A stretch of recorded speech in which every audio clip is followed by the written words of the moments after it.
Next, we're crossing to the subantarctic Antipodes island, where a Kiwi researcher is stranded by the weather. He needs some company, so we're going to provide it. Then after 8, the Minister Chris Bishop is on the show. He is going to apparently save our crumbling infrastructure, but he's keeping all the roads of national significance, so how do we pay for them? That's ahead. Term deposit rates are falling, but your returns shouldn't. Speak to a Foresight Bar investment advisor about alternative strategies, their benefits and risks, and how they can help you meet your investment goals. Foresight Bar, investment advice.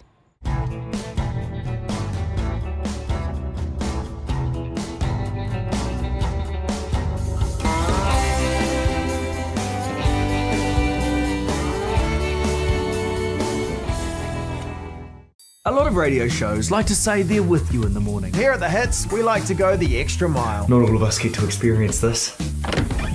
Come on, you're running late. It's going to be a great day today, babes. I can feel it. Spit. You see, when we say we're with you, we actually mean it. Oh, don't forget Sarah, he's got social netball tonight. And Mark's working late again. Jono and Ben with you in the morning and anytime on iHeartRadio. On The Hits.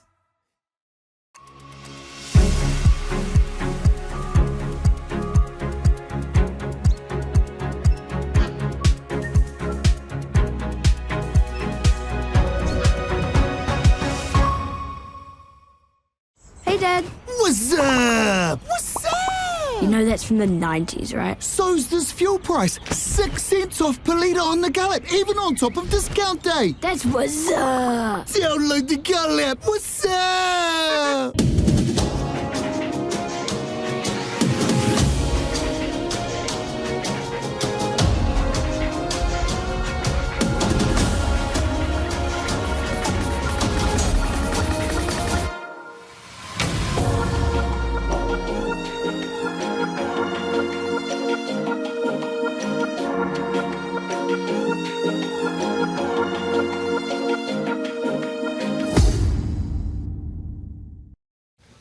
Nine away from 8, University of Auckland researcher Jamie Darby has spent his summer in one of the most remote places on Earth, and most of it by mistake.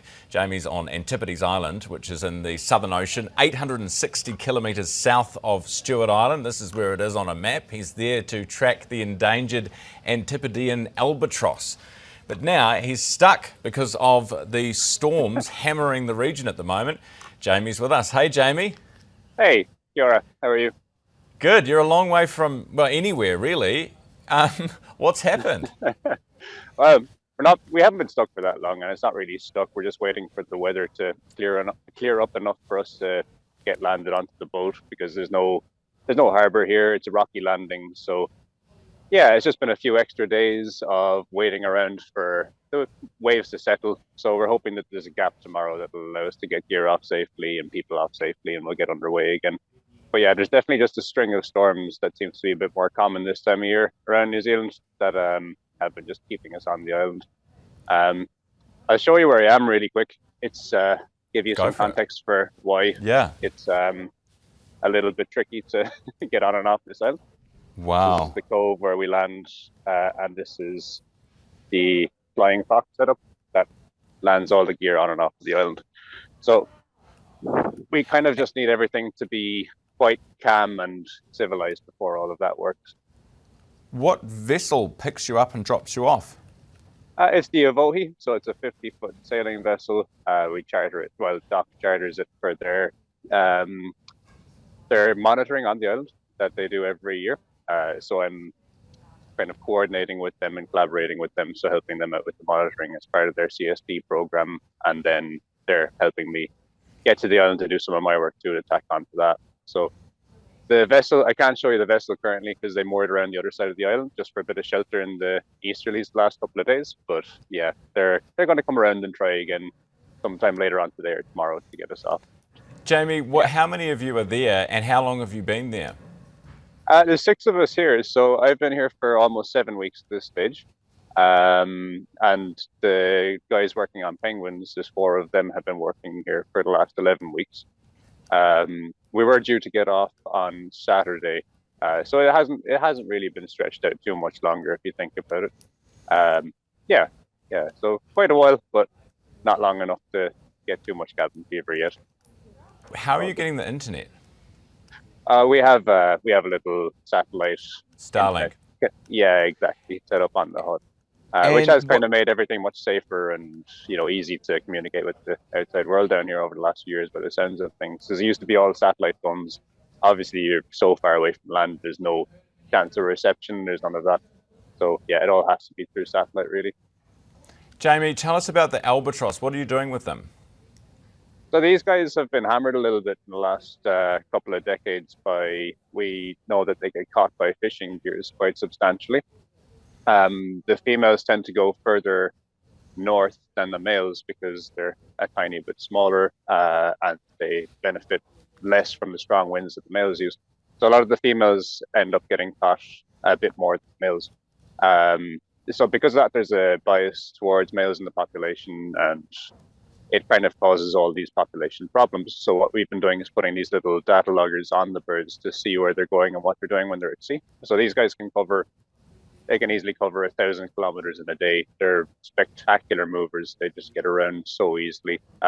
So we have no chance of really observing directly what they're doing at sea. So what we do is use kind of some of the latest technology to kind of record almost wing beat by wing beat at this stage what they're doing. And we also have little radar detectors on these devices which pick up when they're close to boats. So that will help us kind of propose the best ways of stopping them getting caught by the fishing vessels. It's kind of from the bird's perspective, which is a kind of the neat way of doing it this way, as opposed to just having people on boats, which can be kind of a little bit more labor intensive and tricky, especially when you get outside of New Zealand. Yeah, Jamie, why? So presumably you're wanting to get the males and the females together so you can get them there mating on the island. Is that right? Yeah, so we go to their nests. That's how we kind of target specific individuals. So that's kind of how it works. That's why we're here this time of year, because they're just coming back to lay eggs. That's the whole timing to try and count a certain number of nests within a given area as part of the DOC program. And then on top of that, when we have females and males as well, a smaller portion of males that are on an egg, we put a logger on, wait for them to go out to sea when their partner comes back to take over, and then wait for them to come back again to logger on their back wall. Jamie, most of us have never been to an island that remote before. What's it like being there? It's spectacular. It's just full of life. When you arrive on the rock platform, you're pushing past penguins and fur seals, and there's elephant seals that are just absolutely enormous. And I haven't even seen the big guys because I haven't been here at the right time. But some of the guys that are on the beach weigh over a ton. Then you get up onto the island and there's just albatross hooning around everywhere. And, it's very, very remote. And like the path up the island back there, it's a bit rich to call it a path in the first place, and that runs out. And as soon as you're past the path, you're kind of relying on, what people have marked out as good walking routes. But otherwise, you're just stumbling over tussock, and there's very little in the way of the mark of people on this island. You still have the castaway depot, which you can see behind me, where people can go if they're marooned for shelter. And there's other bits and pieces. There was a sealer settlement down the south of the island, which has some mark of people still remaining.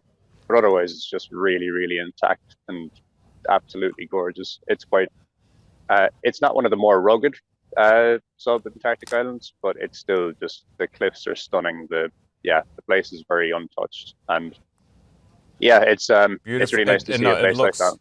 It looks beautiful, beautiful scenery there, Jamie. Thanks for being with me this morning. Jamie Darby no worries. From University of Auckland. Good luck getting home. University of Auckland researcher with us from Antipodes Island in the subantarctic.